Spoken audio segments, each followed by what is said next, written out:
नोंनि मुङै थैनो मोननाया आंनि थाखाय खाफाल गोनां।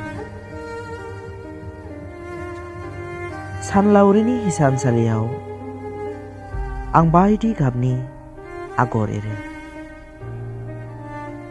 थगायरोङै गोसोनि आयनायाव नोंनि माहि सावगारि रोखा रोखा जाखांफैयो। जेरै नों नङाब्ला दिन थाङा आरो हर जाया होननाय बादि। मोगथां रायजोआव आं हाथासि, राव गैयै बबा, फाव गैयै मुसुखा, लोगोसे सिमां मिजिं थांखि गैयैयाव आवसारि जिउ दिङा। दुफांनि निजोम बुब्लियाव सेफालि उफ्ले उफ्ले मोजोमो। मिथिंगानि अनगोबां बिखायाव आंबो नागिरफ्लाङो नोंनि आखाइ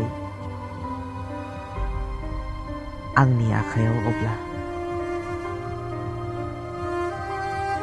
रजे, बे हमनाय आखाइखौ माब्लाबाबो दाहगार। नों होलांनाय बे समायखिराया दाबोनो गोरबोखौ बोदोर खालामो। नाथाय साखि जानाय गौरां दैसायानो सिरिब्ला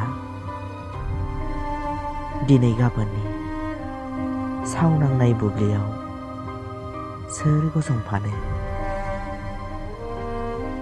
आरो मा राहाजों आं नोंखौ मोनफिनबावनो।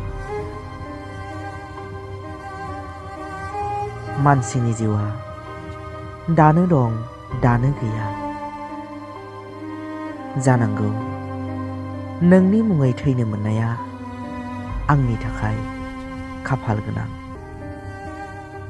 मानोना ओंथिबां संसाराव साफ्रोम गोसो थोग्रायानो दि रमिय' जुलियेट नङा।